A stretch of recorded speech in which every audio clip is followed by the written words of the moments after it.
یہی ہمارے لیے بہتر ہے۔ چند ایک باتیں مختصر وقت میں، میں تو اثر پڑھ چکا، مجھے اندازہ نہیں تھا کہ یہاں بھی نماز اثر ہونا ہے، تو میں کوشش کروں گا کہ ایک ہی آنسو میں کہہ جاؤں گا میں دل، طوفان بیجا لانے سے بھی یہ چشم فائدہ، دو اشک ہی کافی ہیں اگر اثر کریں تو۔ اللہ تعالیٰ نے قرآن مجید کے اندر ایک نہایت انفرادی انداز میں اپنے بندوں کی عظمت کو بیان فرمایا۔ دنیا میں بہت سارے لوگ باصلاحیت ہوتے ہیں، پڑھے لکھے ہوتے ہیں، معاملہ فہم ہوتے ہیں، سمجھدار ہوتے ہیں، پر کوئی کام نہیں کر پاتے۔ اس کی وجہ یہ ہوتی ہے کہ مزاج کے لحاظ سے بزدل ہوتے ہیں، چھوٹے چھوٹے غم پال لیتے ہیں، چھوٹی چھوٹی چیزوں سے پریشان ہو جاتے ہیں، فکری توانائی نہیں رکھتے، سامنے سے آنے والی ذرا بھی تیز ہوا کا مقابلہ نہیں کر پاتے۔ اس کا نتیجہ یہ نکلتا ہے کہ وہ بڑے باصلاحیت ہونے کے باوجود بھی زندگی میں کوئی کارہائے نمایاں سر انجام نہیں دیتے، اور غم ہونا، پریشان رہنا، یہ ظاہر ہے بہت بڑی تکلیف ہے۔ تو اللہ تعالیٰ نے قرآن مجید کے اندر ارشاد فرمایا کہ جو لوگ قرآن و سنت پر ڈٹ جاتے ہیں نا، رستہ مشکل ہے۔ جو لوگ اللہ کا نام لے کے ڈٹ جاتے ہیں، جنہیں ڈٹنا آتا ہے، جو کھڑے ہو جاتے ہیں، ان پر پھر کوئی خوف اور کوئی غم نہیں ہوتا۔ ان الذین قالوا ربنا اللہ ثم استقاموا، بے شک وہ لوگ جنہوں نے کہا اللہ ہمارا رب ہے اور پھر وہ ڈٹ گئے، فلا خوف علیہم، اللہ فرماتا ان پر کوئی خوف نہیں، ولا هم یحزنون، اور نہ وہ غمگین ہوں گے۔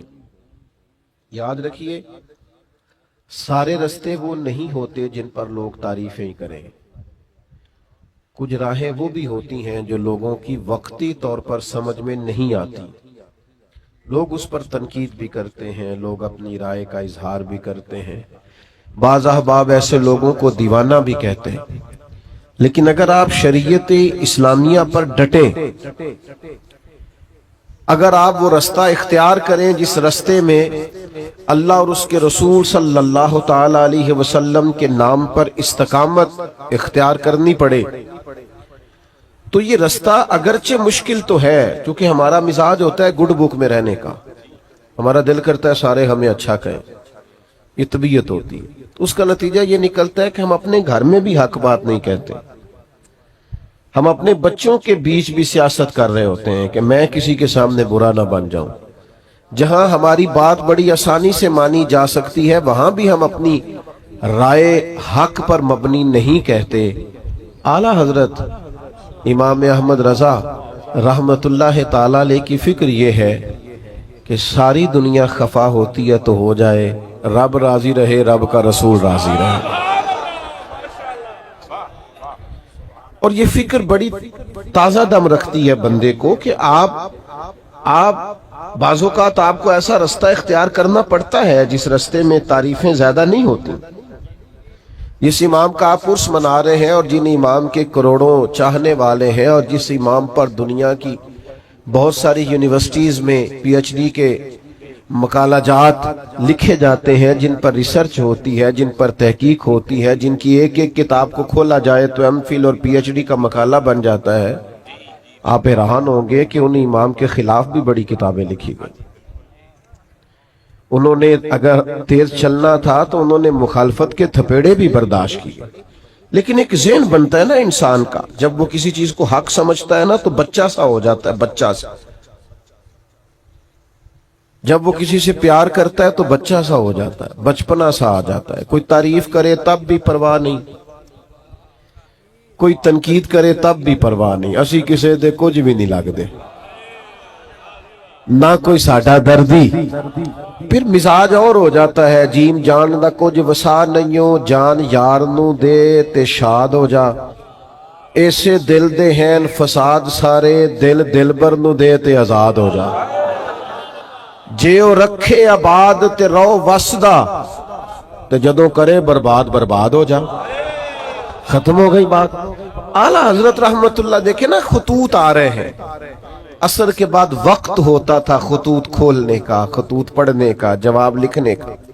وہ جس طرح ہم شکوہ نہیں کرتے کہ آپ نے میرا میسج ہی نہیں سنا، آپ نے رپلائی نہیں کیا، سن لیا اور بتایا ہی کچھ نہیں۔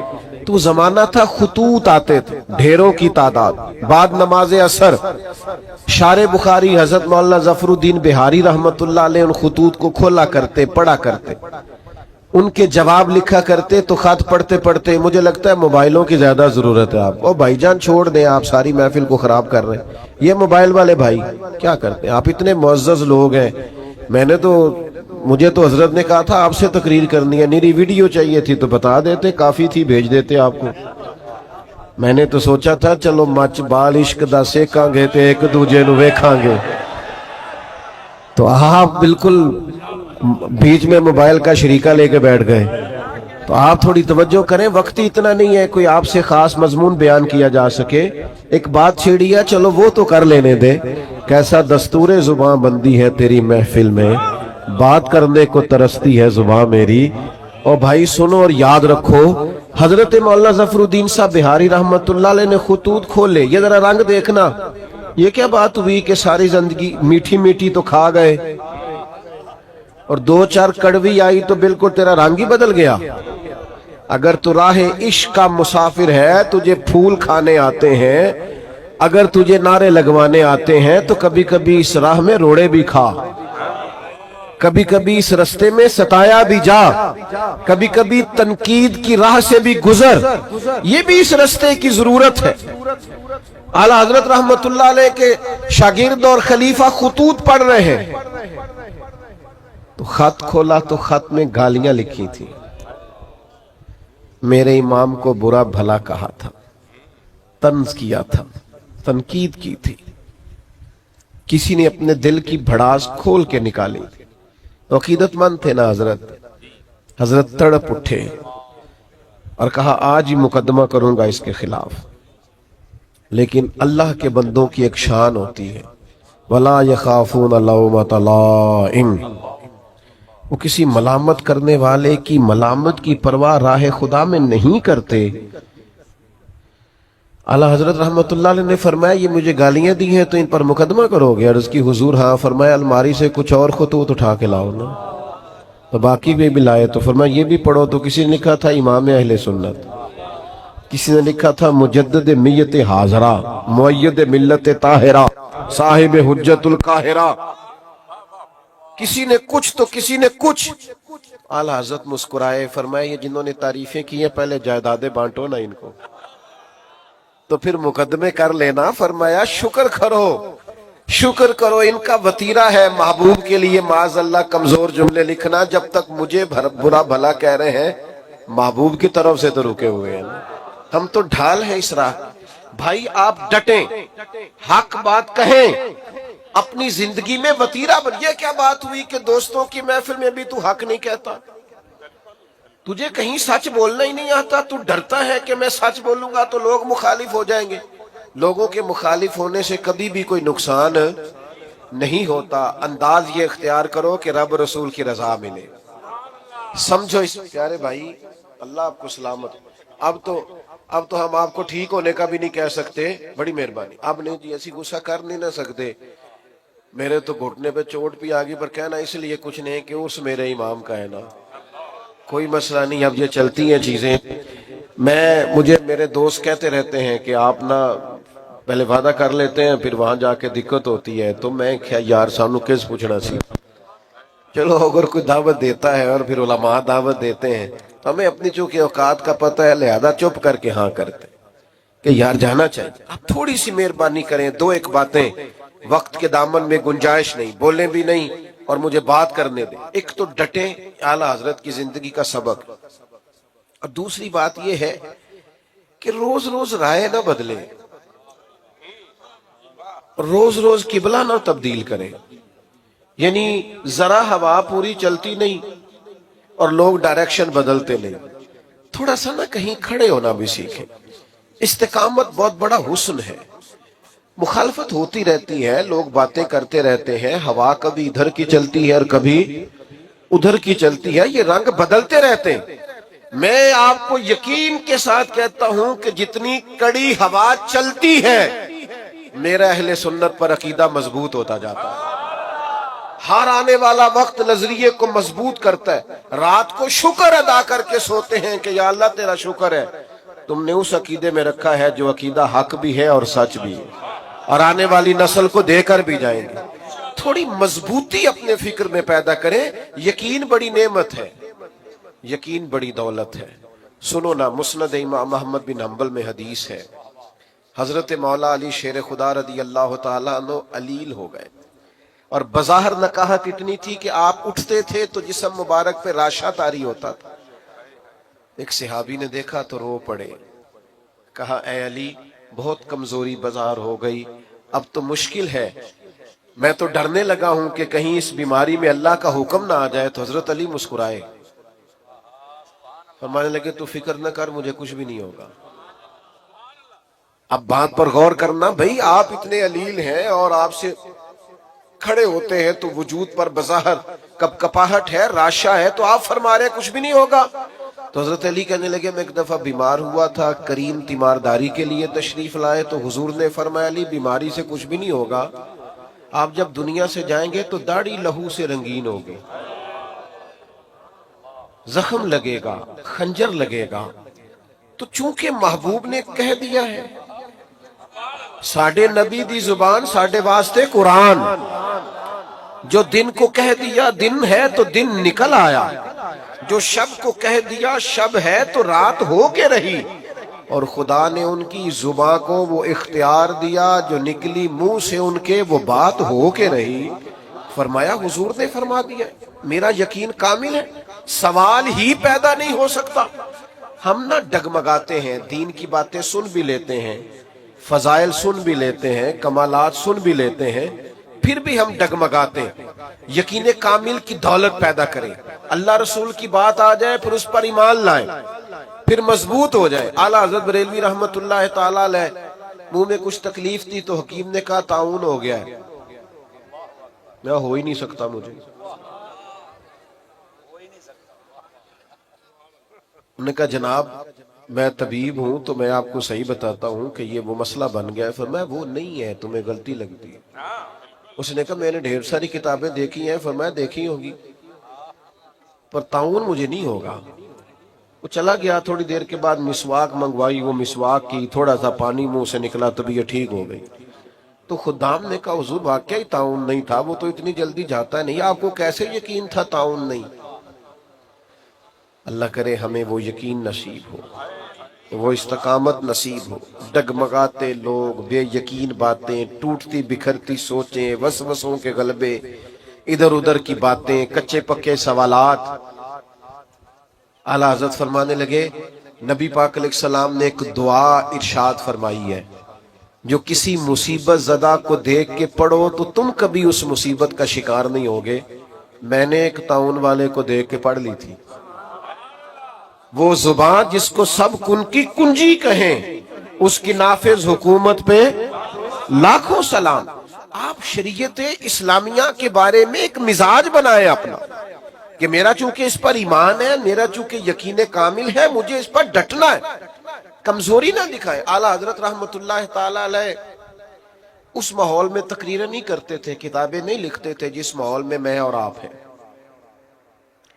یہ والا ماحول اور یہ والا مزاج, چاروں جانب نعرے لگتے ہیں, چاروں جانب لوگ تعریفیں کرتے ہیں, چاروں جانب سے لوگ پذیرائی کرتے ہیں, پھول پھینکتے ہیں, یہ والا مزاج نہیں تھا. انگریز کی حکومت تھی, ہندوؤں کی کثرت تھی. اس ماحول کے اندر حق بات کہنا, آپ بات کو سمجھیں, آج اتنا مشکل نہیں ہوتا, لیکن بڑے لوگ ایسے ہوتے ہیں جن کی باتیں حق بات کہتے وقت لڑکھڑاتی ہیں. وہ جملہ تک نہیں کہہ سکتے, اتنی طاقت نہیں رکھتے.